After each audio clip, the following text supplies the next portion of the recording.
We are no military experts. At least I speak about myself, but one knows from reading so much and so on.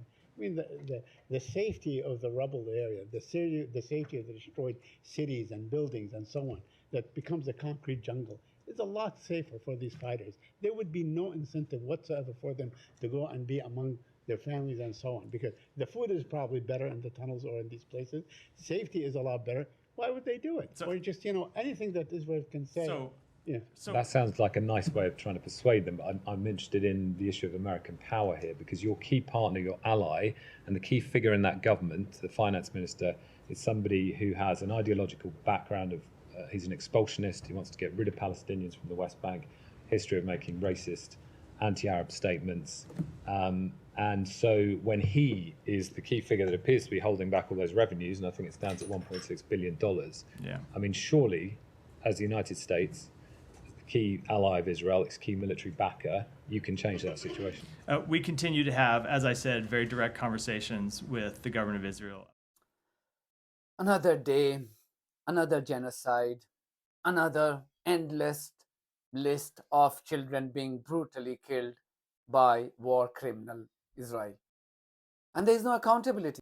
You only have to watch another press conference by State Department spokesperson in America, and you get the sense that they have already given clean chit to Israel for another act of genocide.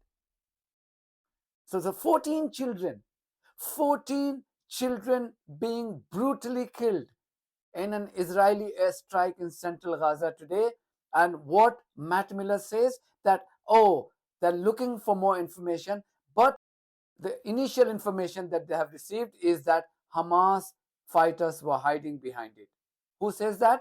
Israel says that. So because Israel says that, so it must be true.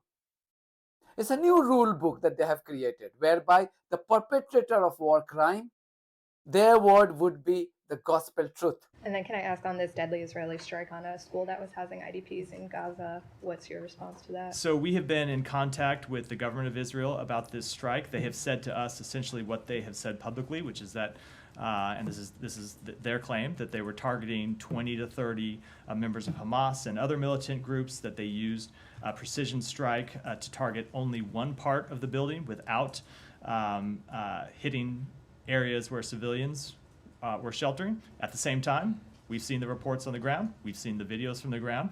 We've seen the claims that 14 children were killed in this strike. And certainly when you see, if that is accurate, that 14 children were killed, those aren't terrorists. And so the government of Israel has said that they are going to release more information about this strike, including the names of those who died in it. We expect them to be fully transparent in making that information public.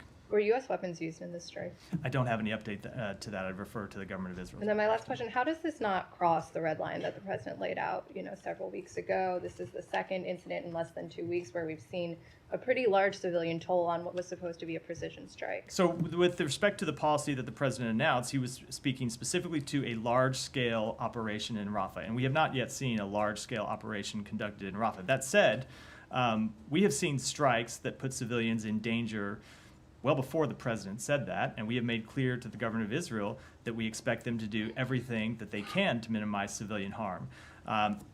We've been through this before. It applies in this situation too. It is a difficult situation if it is true that you have this site where Hamas is hiding inside a school, other militants are hiding inside a school. Those individuals are legitimate targets, but at the same time, they're embedded near civilians. Israel has a right to try and target those civilians, but they also have the obligation to minimize civilian harm and take every step possible to minimize civilian harm. So that's why we were pressing the government of Israel and the IDF to be completely transparent about what happened here. We want to know the facts as much as anyone. Have they taken every step possible?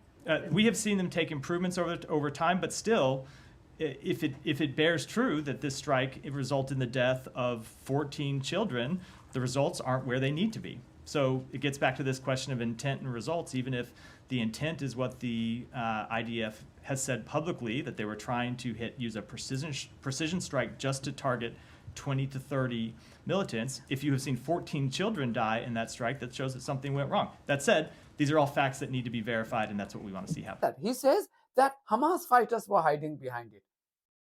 And what more, Israel has been asked to be transparent in the investigation and come up with the details. Yes, same kind of transparency that they are expecting from Israel, that Israelis showed in the investigation of the brutal murder of 7 foreign aid workers. It's the same level of transparency that they're expecting from Israel that the Israelis regime showed in the case of the brutal murder of 45 civilians in Rafah. Remember, 45, at least 45 innocent civilians being burnt alive not too long ago, only a few days ago. And exactly the same line was uttered by this clown in the State Department, that they're expecting Israel to come up with the full report and expect Israelis to be transparent. And we have all seen the transparency up until now. You don't have to go as far back as 1967 or 1948. In the last 6 months or 8 months, how many acts of genocides that Israelis have committed, and how many investigations that the same State Department spokesperson has said have been commissioned? Any report? None. Nobody asked this question to this Miller fellow, because Palestinians, their lives have no value because they are not white. Just imagine if, today is the 80th anniversary of D-Day, right? Imagine if the Nazis and Hitler were expected to carry out the investigation of their own war crimes. Where would the world be today? But it's okay in the case of Israel. So what? The country, the genocidal regime is getting increasingly isolated. As we speak, Slovenia has become another, by the way, not just a European country, NATO country, to recognize the state of Palestine. Because the Israelis, their reality is just getting exposed day by day. This guy appeared more concerned when he started today's press conference. This Miller fellow appeared more concerned about what was happening in Georgia, because the Dream Party of Georgia apparently enacts a law which is going to have adverse impact on media freedom, and America is so perturbed that it imposes travel ban on the lawmakers from Georgia. So it imposes travel bans on those MPs, the government officials, their family members, because America does care about media freedom. Yes, I remember. Don't you remember? Recently, when Israelis passed a law banning Al Jazeera, America immediately imposed a travel ban on war criminal Benjamin Netanyahu and its cabinet members. Yes, America do care. The United States remains deeply concerned with the Georgia Dream Party's anti-democratic actions, as well as its recent statements and rhetoric. These actions risk derailing Georgia's European future and run counter to the Georgian Constitution and the wishes of its people. Secretary Blinken recently announced a comprehensive review of all bilateral cooperation between the United States and Georgia. As part of that review, the department implemented a new visa restriction policy to address these actions under Section 212A3C of the Immigration and Nationality Act. Today, under this policy, we are taking steps to impose visa restrictions on dozens of Georgian individuals. This includes individuals responsible for or complicit in, and immediate family members of those responsible for or complicit in, undermining democracy in Georgia, such as by undermining freedoms of peaceful assembly and association, violently attacking peaceful protesters, intimidating civil society representatives, and deliberately spreading disinformation at the direction of the Georgian government.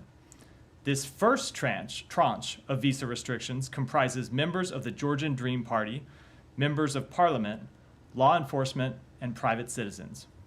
It remains our hope that Georgia's leaders will reconsider their actions and take steps to move forward with their nation's long-stated democratic and Euro-Atlantic aspirations. Today, this fellow talks about the brutal crackdown on the protesters in Georgia because America does care about freedom of speech. Didn't we see just a few days ago, a few weeks ago, how American troops were brutally launching a crackdown on peaceful pro-Palestinian protesters in the campuses across America? That's how much America cares. Brutal crackdown on peaceful protesters in Georgia, not allowed, not okay.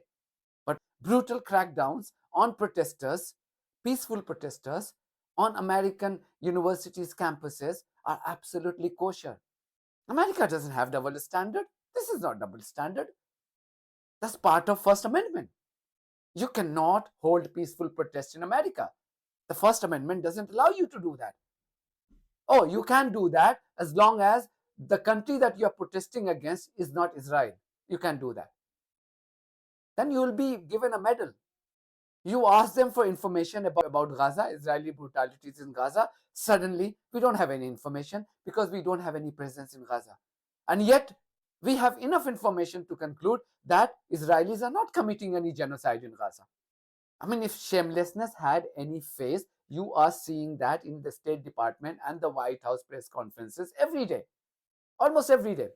Anyway, I'll let you watch the rest of the press conference on Gaza and make up your own mind. Go ahead, Simon. I'll come to you, Simon. To follow up on the broader issue of civilian harm, so we had this NSM process that came to an end, and you came to these specific conclusions that didn't lead to any impact on provision of arms to Israel. Now that kind of 90-day process with the NSM is finished, I guess there's an annual NSM requirement for you.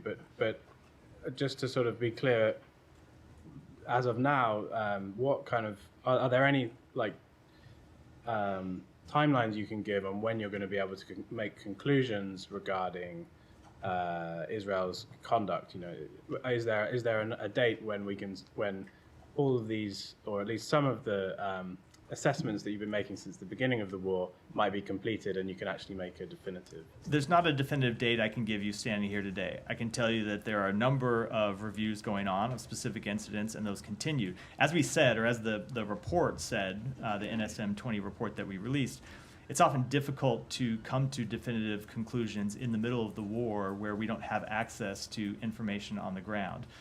Doesn't mean it's impossible. We look at it, we sort through it, we take all the information that we can and try to use that to make our best judgments, but it does make it difficult. So that said, we have a number of these reviews going on.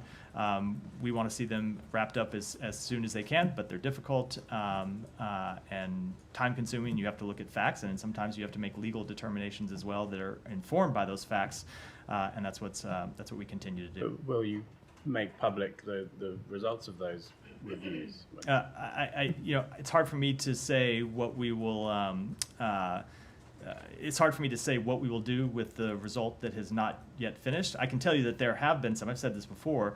There have been some that have been finished and have found to be no violations. Right? You can think about how this might work. Same if you think about any kind of investigation where you take a broad. You take say a big number of cases, you can look at some and see right away that no, they don't rise to the level of violation, some that bear more scrutiny. So there were some that we looked at and were able to take out of the system quickly, and there are a great deal of others that are going forward and we're continuing to review. You know, without trying to go through the laundry list of, there are a lot of cases here, but are there any that you can give us as an example of this came up in the briefing, for example, there's lots of cases that came up in the briefings. If there are any of those where we've asked you about it and then you've gone away and looked at it and found we're happy that there was no violation. I just can't give you that kind of specificity from here. So, go ahead. This particular area, you called on me? You called on me, right? Yeah, okay. Just sorry. Sorry, I thought, yeah. Okay. Never known you to be shy, Saeed. No, from time to time, I don't believe that. Right. Go ahead. So it's with old age. Anyway, so this area in Serat was an area that the Israelis even did not ask people to evacuate. I mean, this is really refugees. They killed 64 people. We don't know how many was killed.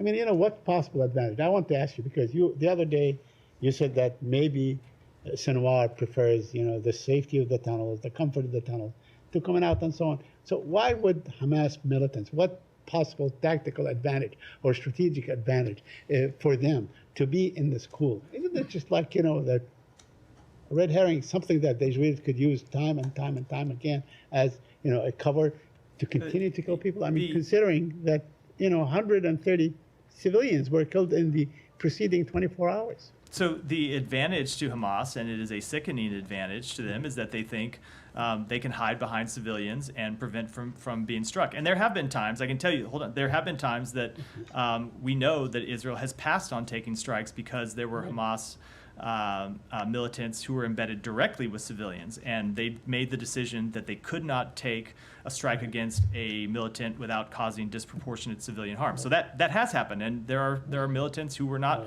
There were strikes that they did not take because of that reason. Now, with respect to this one, we need to know exactly what happened. As I said, and as you just pointed out, there are conflicting accounts about what exactly happened here, and that's why we need to get to the bottom of it. You know, we are no military experts. At least I speak about myself, but one knows from reading so much and so on. I mean, the safety of the rubble area, the safety of the destroyed cities and buildings and so on, that becomes a concrete jungle, is a lot safer for these fighters. There would be no incentive whatsoever for them to go and be among their families and so on, because the food is probably better in the tunnels or in these places. Safety is a lot better. Why would they do it? Or just, anything that Israel can say. So number one, I just think established exactly why they would do it. Number two, I just don't think as a factual matter it's actually in dispute that they have done it, and they continue to do it. Yeah. We have seen clear, convincing evidence. Some of that evidence has been made public of them hiding in civilian targets going back before October 7th, and that has continued to be one of their primary tactics since October 7th. I tell you what. And I should say, launching, in addition to hiding, launching attacks, launching mortar attacks, and launing other attacks from inside civilian infrastructure. Not from these areas. I mean, they want to launch attacks where the Israeli military is actually present and so on, not likely in then Sarat where they could be bombed from the air and so on. I mean, this thing that we keep hearing about human shields and so on. I just want to remind you that this is basically an Israeli thing, to the point where the Israeli Supreme Court told them you could not do it. You could not use Palestinian kids as human shields to wrap them around their jeeps and walk into the cities and so on. And in fact, they continue to do it. So what possible? I mean, Israel has no credibility whatsoever to believe what they say, that there are Hamas fighters are hiding there. We have not seen any evidence. So, they have not shown us any of these people. What I just said killed. is Israel said to us they're going to release the names of militants that they have killed. If that's true, if they do it, the entire world will be able to see that and judge. But I'm going to wait until we see what happens. Can I ask you a couple more questions, if I may? Yesterday there was the march into Jerusalem, the old city, and so on. And the marchers just beat the heck out of a Palestinian journalist and so on. And Palestinian journalists seem to be at the tail end of recognizing whether in Gaza or in the West Bank and so on. Is there any particular reason for that?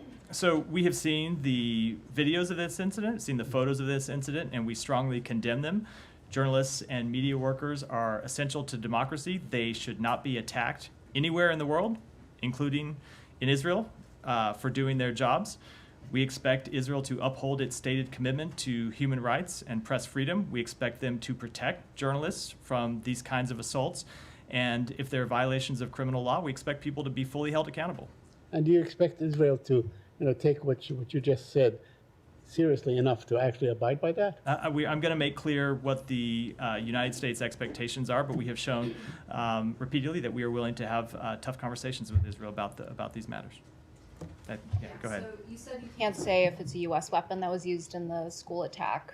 Have you at least pressed Israel to use more strategically, targeted weapons as opposed that could explode widely? And then what is their response to that? We have at a number of occasions pressed them to use the most precision weapon possible and the smallest weapon possible to achieve a legitimate military aim, so you minimize the level of civilian harm. That's been something we pressed them really from the outset of this conflict. And so what is their response, these past two attacks that have used what they say are precision weapons but have been very destructive? So their claim is that they are using precision weapons and that they're using the smallest weapon possible to achieve the target.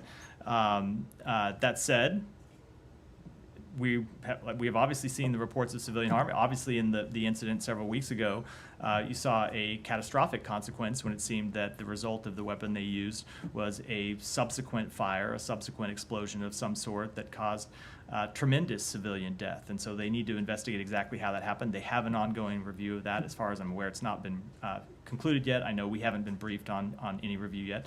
And with respect to this one, as I said, we need to see what the facts are, and we expect them to make those facts public and be completely transparent about it. And they're reviewing this one as well. Have you heard that? I don't know if it's an official review. They have said to us that they are going to release information about that shows what happened, what the strike, what the result of the strike was, and who it was that was killed in the strike.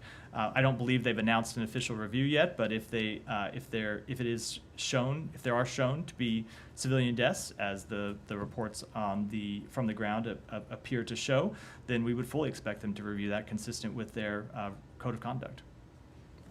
You've said repeatedly transparent, that you're looking for something for the Israelis to be transparent. I mean, the Israelis are basically saying that militants were killed in this. I mean, do you expect them to investigate beyond that, say whether children were killed, civilians were killed, and is there a track record of Israel actually investigating that on the ground? So, two things. One, with respect to transparency, they have said that they will release the names of those who were killed. But the names of the militants? Or the names? That is what they have said, and we're going to watch and see what they do.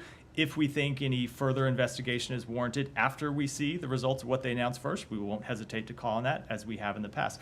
There are incidents that they have reviewed in the past, and as we've said, they have a number of incidents where they have conducted reviews, and those have led to criminal referrals, and they have full-blown criminal investigations. But there are also incidents, and those are not public, but there are other incidents where they have announced, they have conducted reviews and announced the results publicly. So with the World Central Kitchen strike, for example, they announced the results of the review. They made clear what, from their perspective, had gone wrong and why that strike had happened in the way that it did.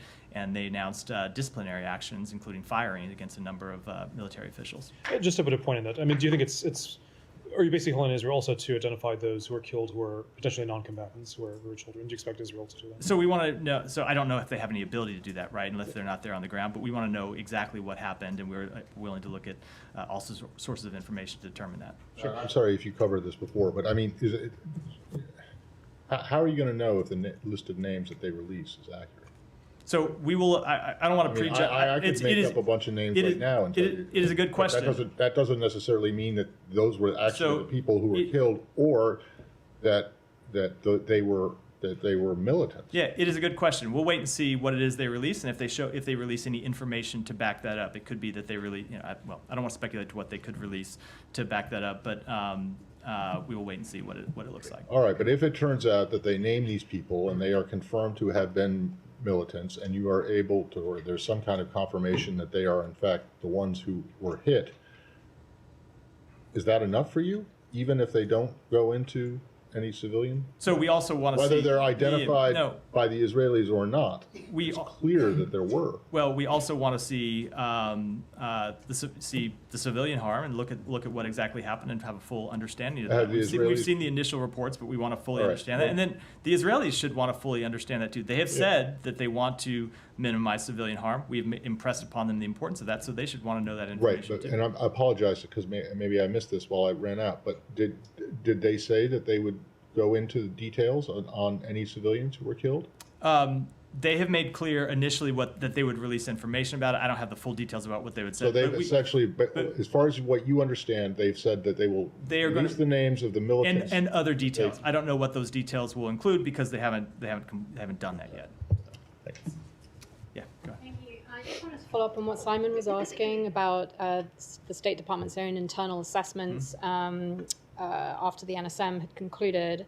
The Secretary said in one of his Hill testimonies a few weeks ago, I think it was Senate Appropriations, he was asked about states' own internal assessments about Israel's actions, and he was also asked if the State Department has the kind of resources that it needs to meet the objective of carrying out its own internal assessments. And the Secretary, sorry if my notes are a little bit rough here, but he had said, it's a very good question, and it's something we're looking at very hard, and that it's something that in order to do it in real time, the answer is probably no, and that it's an incredibly labor-intensive process. Yeah. He indicated that the State Department doesn't have the resources it needs to get this done quickly or efficiently. Can you just clarify if that's the case? Because Simon was asking about when we might get some kind of conclusions on some of these cases. It is the case that it is difficult to review the sheer number of incidents in real time and provide with definitive answers on all of them in any kind of compressed time frame. It is one of the challenges we face. If you just look at the sheer number of casualties in the war in Gaza and of course the sheer number of civilian casualties, there are a number of specific incidents that we have felt obligated to look at. And certainly we would welcome additional resources to that. We haven't made an official request to Congress yet. It's something that is the type of thing we go through in our usual budgeting process. But certainly we would welcome more resources to look at these issues. Can I just ask one on the Northern Front? There's reports that the Biden administration has cautioned Israel in recent weeks to keep the war with Lebanon or any escalation limited, and also warned about Iran intervening. Can you comment on that? So I'm not going to speak to private diplomatic conversations, but as I've said earlier in the week, we have been clear with the government of Israel since the immediate aftermath of October 7th that one of our top priorities as in this conflict was to see it not expand any further than it already has. And that remains the case, and that remains the subject of our diplomatic conversations, not just with Israel, but with other countries in the region. I will say that we continue to see Hezbollah taking strikes across the border, including incredibly destructive strikes. And Israel, of course, has the right to defend itself when hit by a terrorist organization. But we remain concerned about the risk of escalation and the risk that any type of escalation could further widen and broaden this conflict and get us back into the place where we were earlier in this conflict when you saw strikes in Iraq that we have worked to try to mitigate and try to prevent from occurring. So that remains a top priority for the United States. Yeah, Tom.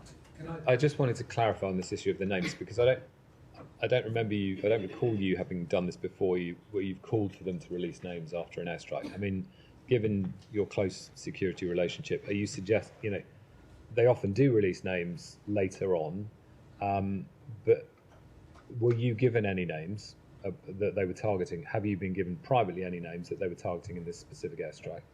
And if not, is that why you're calling for them to do so? No, not yet. Just to make it clear, they have said that they were going to release the names of the 20 to 30 militants. They told us there were 20 to 30 militants they were targeting. They're going to release the names of those. They believe that they've killed those militants. I think they want to show that they were actually killing militants, not civilians. That doesn't obviously obviate the chance that there might have also been civilians that were killed in this strike. But you're looking for a list of 20 to 30 names. That is what they have said they would provide. We expect them to do that, as well as any other details that would shed light on this incident. But they volunteered that. You're not calling for it, are you? We have called for it to be released publicly, and as well as any other information that would. Before they said that they would do it, you asked them. We went to them and asked for more. So what happened? Let's be clear. This is what I said in response to the first questions. We went to them earlier today and asked for information about this strike. Not necessarily the names. No, we just asked for more information about what happened. They came back to us and said we were targeting 20 to 30 militants who are housed in one specific part of this building. We had been watching it for several days. We had been waiting for a moment when we could target just those 20 to 30 militants without harming civilians, and we found the ability to do so, and that's why we took this strike. They said to us, we will release the names of those 20 to 30 militants as well as other information. We said we think that's appropriate for you to do it. There ought to be full transparency, which is what we have called for in other cases. Now, let me make also clear, I can't validate any of this information on my own. This is what they have told us. We think they should make public any further details. So you're looking for a list of 20 to 30 names to be released, of militants to be released publicly. I'm looking for all the things I just outlined. That doesn't emerge if you don't have a list of 30 names? Let me just, as always, I don't want to deal with ifs and ifs. This is what they have said they would do. It's what we think is appropriate. We think they should make any other details that are relevant public as well. It should be full transparency about this. If further steps are necessary after that, we won't hesitate to call for them. If further steps are necessary. Any further review, it needs to be a further review, then we will call for that. If we need to look at it ourselves, we will do that. All right. Did you want to? There was just one other issue I wanted to ask about. I wanted to just to follow up on what you said, you and Matt. Actually, COGAT has the names of every Palestinian born in Gaza. They do have a list of everyone. So, I mean, are we going to see names of, let's say, commanders, recognizable commanders, or any Mahmoud, Ahmed, Yusuf, Dawood, anybody could be? I don't know, and you don't know. No one in this room knows. The Israeli government is going to release those names, and we'll look at and see what they do. I'll just come back on something else. Do you have any update on how the policy towards a revitalized Palestinian Authority is progressing? We have seen the Palestinian Authority take some steps, some initial reform steps. They appointed a new prime minister. That prime minister has announced a number of reforms he intends to put in place. We're watching that very closely. We also realize that there are challenges that they face with funding that makes it difficult to carry out some of the reforms that they want to execute. It's one of the reasons why we have been pressing Israel to release the clearance revenues that they have been withholding from the Palestinian Authority, because if you want to see a revitalized Palestinian Authority, it needs to have the money to undertake these reforms.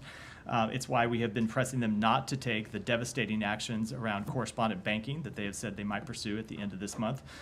So it's something that we are continuing to engage with directly with the Palestinian Authority and with our Arab partners in the region who share this goal of ours. I mean, some of that might sound a bit like understatement. I was chatting to a PA official earlier today who talks about the financial situation. It's unprecedented. Yeah. PA finances are on the brink of collapse. If nothing changes in a few weeks next month, there's no extra income. There will be no ability to pay public wages. So they're paying 50% already to tens of thousands of teachers, doctors, nurses, security forces, crucially. And they're talking about weeks to potential collapse. So how concerned are you? We are very concerned about it, and we have made clear to the government of Israel in some very direct conversations that there is nothing that could be more counter to the strategic interests of Israel than the collapse of the Palestinian Authority. The Palestinian Authority, for all of its challenges, for all the need to pursue additional reforms inside the Palestinian Authority, the Palestinian Authority has worked to maintain stability in the West Bank. And if you look at the strategic situation that Israel faces right now, where they continue to fight a war in Gaza, they are seeing increased strikes along their northern border and the risk of further confrontation there. If you saw the Palestinian Authority collapse and instability spread across the West Bank, it's not just a problem for the Palestinians, although that obviously it obviously is a massive problem for the Palestinians, and that alone ought to be reason for Israel to reverse this decision. It is also a massive security threat for the state of Israel, and so we have made clear to them that allowing the Palestinian Authority to receive the full revenue to which it is entitled, this is Palestinian money, not Israeli money, is not just the right thing to do, but it is also in Israel's security interests, Israel's strategic interests. That sounds like a nice way of trying to persuade them, but I'm interested in the issue of American power here, because your key partner, your ally, and the key figure in that government, the finance minister, is somebody who has an ideological background of, he's an expulsionist, he wants to get rid of Palestinians from the West Bank, history of making racist, anti-Arab statements. And so when he is the key figure that appears to be holding back all those revenues, and I think it stands at $1.6 billion, yeah. I mean, surely, as the United States, the key ally of Israel, its key military backer, you can change that situation. We continue to have, as I said, very direct conversations with the government of Israel about the dire consequences this would have for Israel, or for the Palestinian people, and for Israel's own security situation. But do you see something like that? Let me just finish. There are other partners in the region who are having those same conversations with the government of Israel. We are not yet at the point where they have run out of money, so we continue to work on it, and I think I'll leave it at that. But do you see someone like that as a legitimate voice in this issue, who has, you know, a very key role? So we have made quite clear on a number of occasions that we disagree with the statements that particular minister has made. It's not just statements, it's Tom, just let me finish. I was about to say that. We have made quite clear on a number of occasions that we disagree with the statements that particular minister has made and the actions that that particular minister has taken. And we will continue to do that, and we will continue to work to try to see them reversed, because ultimately these are actions that are not in the interest of Israel. As I said, not in the interest of the Palestinian people, but they are self-defeating for the state of Israel and its long-term security, and we hope that wiser heads will prevail. But just finally, because I know you want to move on, but I think people might find it very puzzling that you have the leverage of $3.8 billion of defense supply to the Israelis per year, and you cannot compel this situation to change, given the ideological background of a figure like this in an absolute key role in your key partner and ally in the region. We have had this conversation a number of times on a number of different issues, and it remains the case that Israel is a sovereign state that makes its own decisions. Yes, we supply them with security assistance.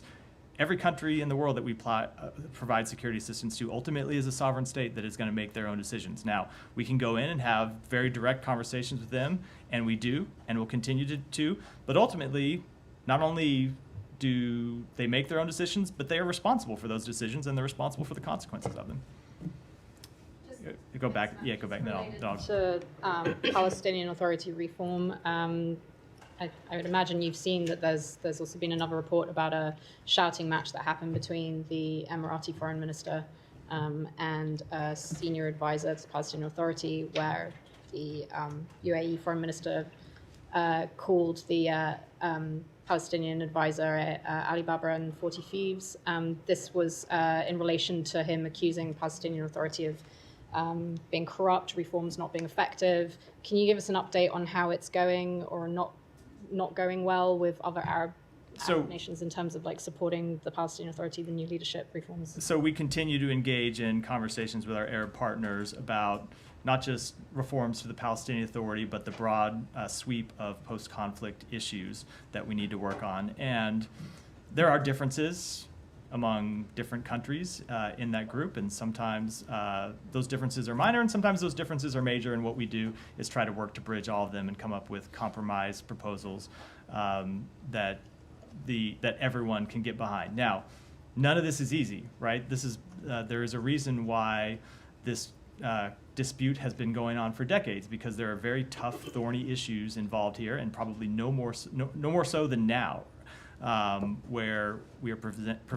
presented with a host of very difficult issues that we have to resolve, but we continue to pursue diplomacy, and the Secretary continues to engage in conversations with those Arab partners about trying to bridge those differences. Do you feel at all confident that an Arab nation might step up and help at all with the financial issues of the PA? You know, that's not something for me to speak to. I would leave it to those countries. Thank you very much for watching this video. If you haven't subscribed to my channel, please do so, because that's one of the many ways you can support independent journalism. God bless you all.